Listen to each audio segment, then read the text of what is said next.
नमस्कार दोस्तों, स्वागत है आपका आईएएस पीसीएस स्टडी विद डूफू चैनल पर। यूपीएससी यूपीपीएससी मेंस की सीरीज़ में आज हम आपके लिए लेके आए हैं सोशल एम्पावरमेंट। सोशल एम्पावरमेंट क्या है, इसके वेरियस डायमेंशंस क्या हैं, एस्पेक्ट क्या हैं, हमारी सोसाइटी के लिए ये कितना इम्पोर्टेंट है। जो हमारी सोसाइटी में वीकर सेक्शंस हैं, ट्राइबल्स पीपल हैं, सीनियर सिटीजन हैं, डिफरेंटली एबल पीपल हैं और वुमेन हैं, इन्हें एम्पावर करना हमारी सोसाइटी के लिए क्यों ज़रूरी है, इन्हें किस तरह की प्रॉब्लम्स को फेस करना पड़ता है और गवर्नमेंट ऑफ इंडिया के द्वारा इन्हें सोशली एम्पावर करने के लिए कौन कौन सी स्कीम लाई गई हैं और किस तरह से हमारी सोसाइटी एक इगैलिटेरियन सोसाइटी की तरफ बढ़ सकती है। इन सारे सेक्शंस को हम बहुत ही कॉम्प्रहेंसिव तरीके से कवर करेंगे। इसे हम दो पार्ट में देखेंगे। पहले पार्ट में जो भी शेड्यूल्ड ट्राइब्स हैं, ट्राइबल पीपल हैं, सीनियर सिटीजन हैं, वीकर सेक्शन जैसे कि schedule caste, differently abled people हैं, इन्हें हम देखेंगे और सेकेंड पार्ट में इसके रेस्ट पार्ट को और वुमेन एम्पावरमेंट को कवर करेंगे। इससे पहले हम आज के अपने टॉपिक को एक्सप्लेन करें, हम आपके लिए लेके आए हैं एथिक्स का एक एग्जाम्पल, जिसके कोड को हम ऐसे में भी यूज़ कर सकते हैं। मार्टिन लूथर कहते हैं, you are not only responsible for what you say but also for what you don't say. आप केवल उसके लिए रिस्पॉन्सिबल नहीं हैं जो आप कहते हैं, आप उसके लिए भी रिस्पॉन्सिबल हैं जो आप नहीं कहते हैं। इन दोनों के डिफरेंसेस को हम रिस्पॉन्सिबिलिटी के फैक्टर से समझ सकते हैं। एक तरफ है एक्शन जो हमने कहा, एक तरफ है इनएक्शन जो हमने नहीं कहा। अगर हम किसी को सपोर्ट करते हैं, इनकरेज करते हैं, किसी पॉइंट को हम कंस्ट्रक्टिव तरीके से क्रिटिसाइज करते हैं, किसी से क्वेश्चन पूछते हैं, अपनी वॉइस को रेज करते हैं, और दूसरी तरफ अगर कहीं सोशल इविल होता है, इनजस्टिस होता है तो हम चुप रहते हैं, कहीं भी कुछ गलत होता है तो हम क्वाइट रहते हैं। मार्टिन लूथर जी कहते हैं, हम एक्शन और इनएक्शन दोनों ही फैक्टर के लिए रिस्पॉन्सिबल हैं।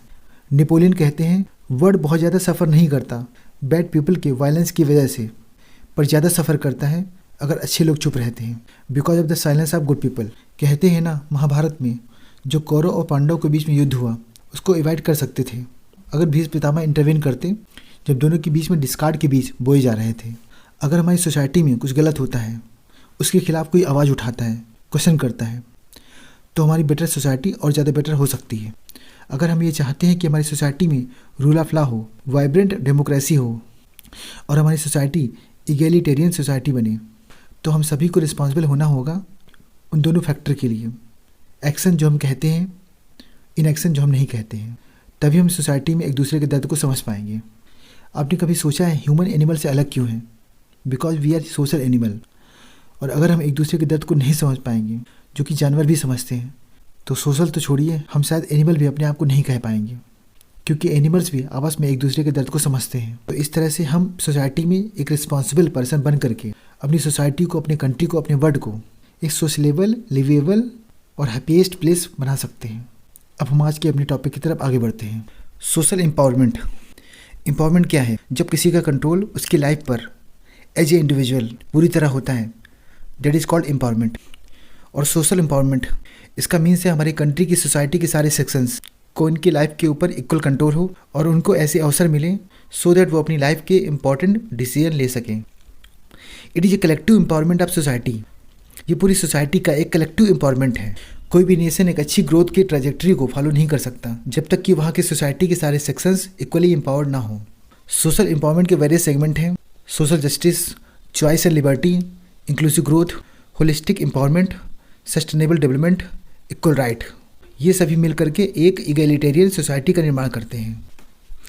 Need for social empowerment. किसी भी कंट्री की सोसाइटी के लिए सोशल एम्पावरमेंट की ज़रूरत क्यों है? अगर हम सोशल एम्पावरमेंट के सारे सेगमेंट को कंसीडर करें तो हम ये पाते हैं कि ये सही पर्सन को राइट जॉब पाने में हेल्प करता है और इस तरह से अंडर एम्प्लॉयमेंट, अनएम्प्लॉयमेंट की समस्या को दूर करता है। और हमारी सोसाइटी में जो वीकर सेक्शन है, उनके अगेंस्ट में जो सोशल वायलेंस होते हैं, उनमें कहीं ना कहीं ये कमी लाता है। अगर कोई पर्सन सोशली एम्पावर्ड होगा तो उसे अपने अधिकारों के बारे में पता होगा और वो अपनी ड्यूटी अच्छे से कर पाएगा और कंट्री की सर्विस में अपना योगदान दे पाएगा।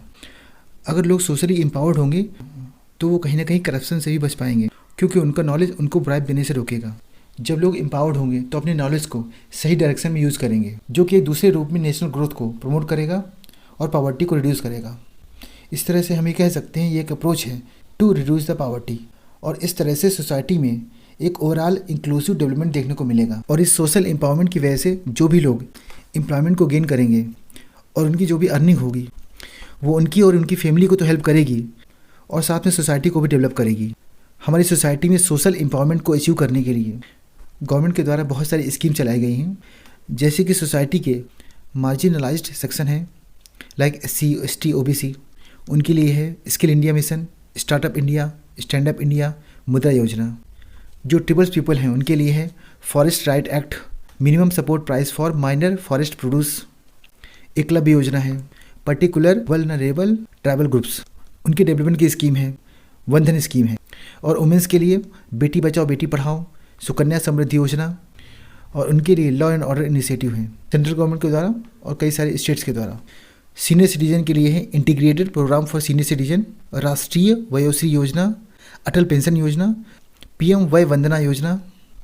जो डिफरेंटली एबल्ड पीपल हैं उनके लिए है accessible India campaign, inclusive education and 4% का प्रोविजन है। इन सभी वीकर सेक्शन के सोशल एम्पावरमेंट के लिए गवर्नमेंट के द्वारा टाइम पे कई सारे इनिशिएटिव लिए जाते हैं। ऐसे vulnerable groups like poor, women, marginalised community, इनमें ऑफन स्किल की कमी होती है और कम्युनिटी डिसीजन मेकिंग में इंगेजमेंट बहुत ही कम देखने को मिलता है। कभी कभी तो ये पॉवर्टी के विशेष साइकिल में फंस जाते हैं। तो एक प्रॉपर गवर्नमेंट एफर्ट होना चाहिए इन्हें पुल बैक करने के लिए, ताकि ये सभी मेन स्ट्रीम के साथ अच्छे से चल सकें। हमारी सोसाइटी के किसी भी पर्सन के लिए ये सोशल एम्पावरमेंट है ना, उन्हें कई तरीके से इन्हांस करती है। डिसेंट हेल्थ के माध्यम से, डिसेंट एजुकेशन और स्किल लेवल के माध्यम से, एम्प्लॉयमेंट अपॉर्चुनिटी के माध्यम से, पॉवर्टी इरेडिकेशन के माध्यम से, प्रॉपर एक्सेस टू रिसोर्सेज है, डेवलपमेंट ऑफ ह्यूमन रिसोर्सेज है, और डेवलपमेंट ऑफ सोशल कैपिटल। ये सारे एलिमेंट हैं जो किसी भी पर्सन को सोशली एम्पावर्ड होने के लिए बहुत ही आवश्यक हैं। अगर हम सोशल एम्पावरमेंट के वेरियस डायमेंशंस को देखें, पॉलिटिकल एम्पावरमेंट है, एजुकेशनल एम्पावरमेंट है, इकोनॉमिक एम्पावरमेंट है, पॉलिसीज़ और स्कीम्स के माध्यम से लीगल गवर्नमेंट इंटरवेंशन है, और सबसे इम्पॉर्टेंट है ability to freely make one's choice, कि हम अपने चॉइस के अनुसार डिसीजन ले सकें। अब हम एक एक करके इसके सारे सेक्शंस को कवर करेंगे। हमारे इंडिया में जो शेड्यूल ट्राइब है ना, जो ट्राइबल कम्युनिटी है ना, उन्हें बहुत सारे फैक्टर्स का सामना करना पड़ता है जो कहीं ना कहीं उनके एम्पावरमेंट के लिए बाधक बन जाते हैं। उनका एक अलग कल्चर है, जियोग्राफिकल आइसोलेशन है, प्रिमिटिव ट्रेड्स हैं, सोशियो इकोनॉमिक बैकवर्डनेस है, और वो मेन स्ट्रीम के साथ चलने में साई महसूस करते हैं। अगर हम 2011 सेंसस को देखें तो ट्राइबल पॉपुलेशन हमारी टोटल पॉपुलेशन का करीब 8.6% रही, जिसमें कि 1.57% प्रिमिटिव ट्राइबल ग्रुप्स को बिलोंग करते हैं। ये जो PVTG है ना, पर्टिकुलरली वल्नरेबल ट्राइबल ग्रुप्स, ये हमारे कंट्री के 18 स्टेट्स में और UT ऑफ अंडमान निकोबार में रिसाइड करते हैं। 2011 सेंसस के हिसाब से इनकी साक्षरता दर करीब 59% रही। अपनी लाइफ में इन्हें बहुत सारी प्रॉब्लम्स को फेस करना पड़ता है। पॉवर्टी एंड एक्सप्लॉयटेशन, हमने कई बार देखा ये लोग अपनी इनोसेंस की वजह से कई बार एक्सप्लॉयट होते रहे हैं और स्पायरल ऑफ पॉवर्टी में पुश कर दिए जाते हैं। लो लेवल ऑफ टेक्नोलॉजी, वो मॉडर्न डे की टेक्नोलॉजी से काफ़ी दूर हैं। वो आज भी शिफ्टिंग कल्टीवेशन को प्रैक्टिस करते हैं, जो कि कहीं ना कहीं इन्वायरमेंट के लिए भी प्रॉब्लमेटिक है। इरोजन ऑफ आइडेंटिटी, कई बार इनका मॉडर्न इंस्टीट्यूशन के साथ कन्फ्लिक्ट हो जाता है, और ट्राइबल डायलेक्ट का एक्सटेंशन भी देखने को मिलता है। इनकी जो डिपेंडेंसी है ना, माइनर फॉरेस्ट प्रोड्यूस के ऊपर काफ़ी ज़्यादा है, जिनका नेचर आज भी अनऑर्गेनाइज्ड बना हुआ है, जिसकी वजह से इन्हें सोशल सिक्योरिटी नहीं मिल पाती। Lack of baseline survey, government इनके लिए जो भी वेलफेयर स्कीम्स लेके आती है उनका इफेक्टिव इम्प्लीमेंटेशन नहीं हो पाता। इसका सबसे बड़ा रीज़न है जो बेसलाइन सर्वेज है ना, वो अच्छी तरीके से नहीं हो पाते। रेजिस्टेंस टू चेंज, आज हम 21st सेंचुरी के नए युग में जी रहे हैं, जहाँ पर IoT है, internet of things, 5G technology है, इंडस्ट्री 4.0 है, पर अपने प्रिमिटिव नेचर की वजह से ये अपने आप को चेंज नहीं करना चाहते। आज भी वो प्रिमिटिव प्रैक्टिसेस को फॉलो करते हैं। ओवरऑल अनएम्प्लॉयमेंट तो है ही, पर जो आइलैंड रीजन है ना, वहाँ पर इनमें अनएम्प्लॉयमेंट ज़्यादा देखने को मिलता है। कई बार हम ये देखते हैं कि इंडस्ट्रियलाइजेशन की वजह से फोर्स माइग्रेशन है, एक्सप्लॉयटेशन है, डिस्प्लेसमेंट है, ये सब देखने को मिलता है। जो PVTG हैं वो कई सारी हेल्थ प्रॉब्लम्स को फेस करते हैं, उन्हें प्रॉपर मेडिकल सुविधाएं नहीं मिल पाती। जेंडर इशू, ST की एक नेशनल कमीशन की रिपोर्ट है जिसके हिसाब से कमोडिफिकेशन ऑफ वुमेन भी देखने को मिलता है, और लैक ऑफ एजुकेशन तो है ही। अगर हम अपने कंट्री में शेड्यूल ट्राइब्स का एम्पावरमेंट करना चाहते हैं तो हम इसे अचीव कर सकते हैं अगर ये इंटीग्रेट हो जाएं मेन स्ट्रीम सोसाइटी के साथ। इन ट्राइब्स को एम्पावर करने के लिए कुछ वेज हैं। गवर्नमेंट उनके लिए बहुत सारी स्कीम्स लेके आती है, पर उनमें प्रॉपर अवेयरनेस की कमी होने की वजह से वो मेन स्ट्रीम के साथ लिंक नहीं हो पाते, वो उन सुविधाओं का फ़ायदा नहीं उठा पाते। तो उनमें अवेयरनेस को बिल्ड करने की ज़रूरत है। यहाँ पर डेवलपमेंट की अप्रोच रीजन स्पेसिफिक अप्रोच होनी चाहिए, mobilising the community so that वो मेन स्ट्रीम सोसाइटी के साथ अपने आप को लिंक कर पाएँ। वहाँ पर सस्टेनेबल इकोनॉमिक एक्टिविटी को प्रमोट करने के लिए ग्रुप बना सकते हैं, कई सारे एनजीओ हैं, कॉरपोरेट्स हैं, उनके साथ कोलैबोरेट कर सकते हैं। उनकी इनकम को बढ़ाने के लिए जो भी फॉरेस्ट प्रोडक्ट है उनकी एक्सेसिबिलिटी को प्रमोट कर सकते हैं और वहाँ के यूथ को एम्पावर करें सो दैट वो आत्मनिर्भर बन सकें। इस तरह से हम ये कह सकते हैं कि एसटी के लिए जो नेशनल कमीशन है उसकी एफिशिएंसी को गियर करें सो दैट वो और ज़्यादा इफेक्टिवली ट्राइबल के इंटरेस्ट में काम कर पाए और उनके राइट्स को सेफगार्ड कर पाए। नेक्स्ट है शेड्यूल कास्ट, एससी। ये वो कास्ट और रेसेज हैं जिन्होंने अनटचेबिलिटी की वजह से, लैक ऑफ इंफ्रास्ट्रक्चर फैसिलिटीज़ की वजह से, जियोग्राफिकल आइसोलेशन की वजह से सोशली, एजुकेशनली, इकोनॉमिक बैकवर्डनेस को फेस किया है और इन्हें हमारे संविधान में आर्टिकल 341 के तहत क्लास 1 में एक स्पेशल प्रोविज़न दिया गया है। हमारी सोसाइटी में इन्हें बहुत सारी प्रॉब्लम्स को फेस करना पड़ता है। सबसे मेजर है सोशल डिसेबिलिटीज़। कई सारी बेसिक इम्यूनिटीज़ का डिनाइल देखने को मिलता है।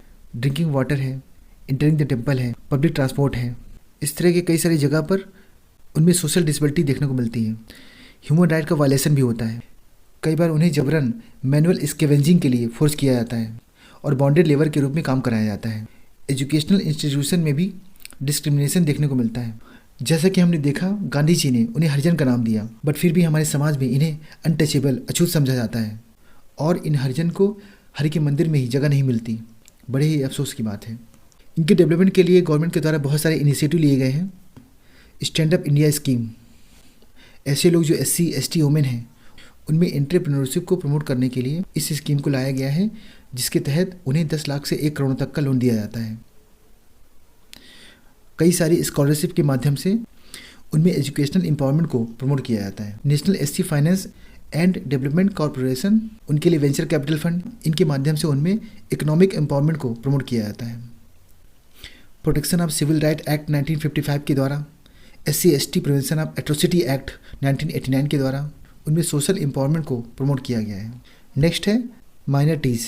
हमारे संविधान में आर्टिकल 29, 30, 350A, 350B ये रिलेटेड है माइनॉरिटी से। हमारा संविधान माइनॉरिटीज़ को रिकॉग्नाइज करता है on the basis of religion and language, but इस माइनॉरिटी के टर्म को डिफाइन नहीं करता। हमारे कंट्री में इन्हें बहुत सारी प्रॉब्लम्स को फेस करना पड़ता है। कई जगह कम्युनल टेंशन और राइट्स भी देखने को मिलते हैं, जिसकी वजह से वो सिस्टम के ऊपर कॉन्फिडेंस खो देते हैं। वो मेजॉरिटी कम्युनिटी के साथ एडजस्ट नहीं हो पाते। हमारी सोसाइटी में सोशियो कल्चरल प्रैक्टिसेस में डिफरेंसेस की वजह से उन्हें प्रॉब्लम ऑफ आइडेंटिटी फेस करनी पड़ती है, जिसकी वजह से उनमें अपनी लाइफ के प्रति, एसेट के प्रति, वेलबींग के प्रति एक इनसिक्योरिटी की फीलिंग आ जाती है। सिविल सर्विसेज है, पॉलिटिक्स है, वहाँ पर रिप्रेजेंटेशन की कमी है, सेपरेटिज्म की भावना है। इन सारे चैलेंजेस को दूर करने के लिए गवर्नमेंट ऑफ इंडिया के द्वारा कई सारे स्टेप्स लिए गए हैं। माइनॉरिटीज़ के वेलफेयर के लिए एक 15 पॉइंट प्रोग्राम लाया गया है। उस्ताद स्कीम है, सो दैट उनमें स्किल्स और ट्रेनिंग में अपग्रेड कर पाएँ, सो दैट जो उनका ट्रेडिशनल नॉलेज है आर्ट क्राफ्ट में उसको प्रिजर्व कर पाएँ।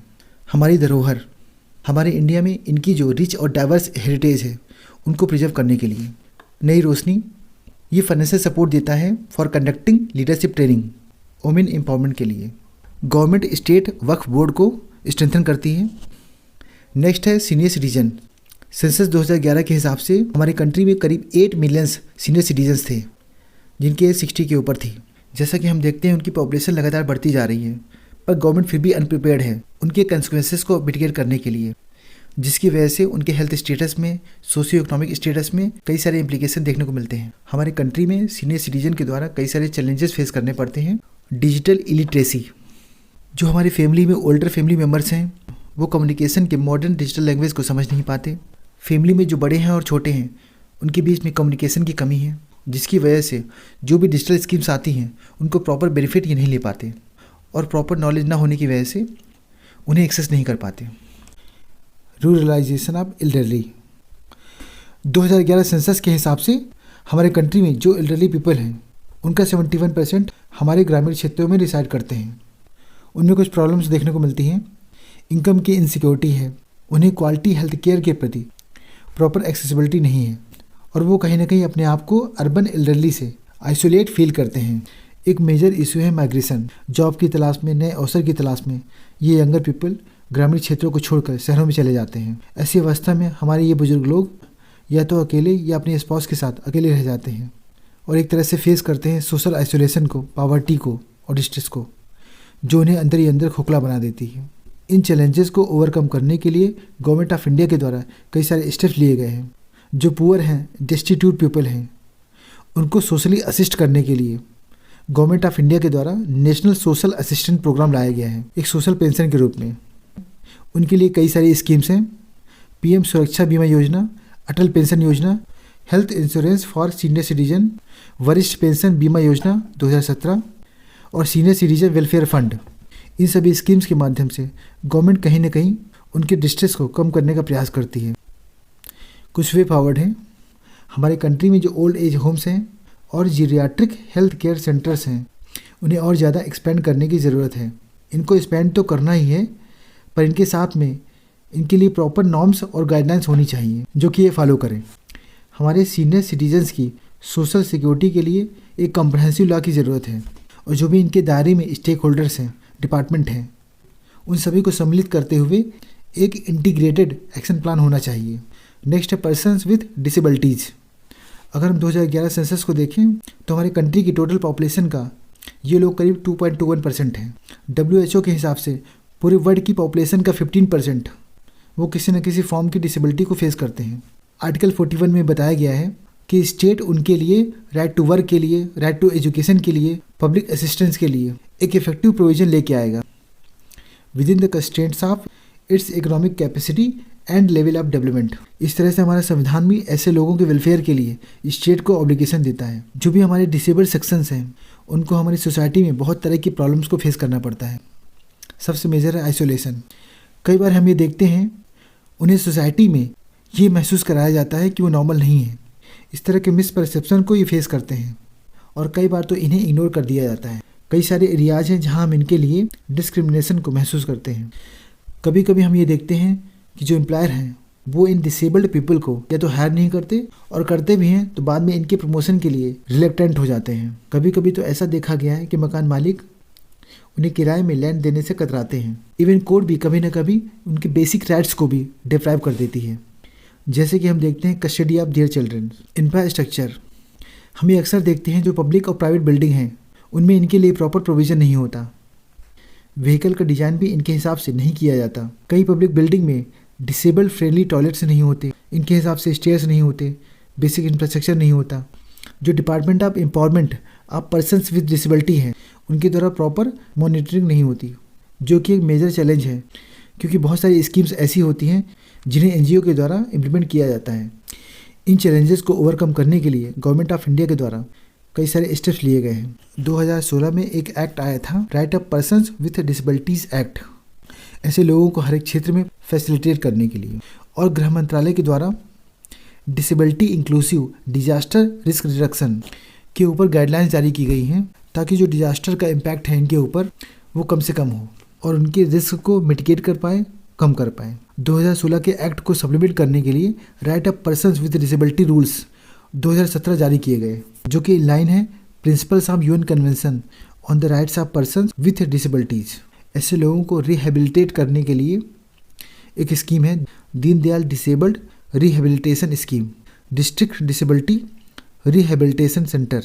तो आज हमने सोशल एनवायरनमेंट के टॉपिक के पहले पार्ट में जो ट्राइबल पीपल हैं, शेड्यूल कास्ट हैं, माइनॉरिटीज़ हैं, सीनियर सिटीजन हैं और पर्सन्स विद डिसेबिलिटीज़ हैं, इन्हें किस तरह की प्रॉब्लम्स को फेस करना पड़ता है, उन्हें फैसिलिटेट करने के लिए गवर्नमेंट के द्वारा क्या स्टेप्स लिए गए हैं और उनकी सारी समस्याओं को दूर करने के लिए क्या वे फॉरवर्ड हैं, हमने इसे बहुत ही कॉम्प्रहेंसिव तरीके से कवर किया।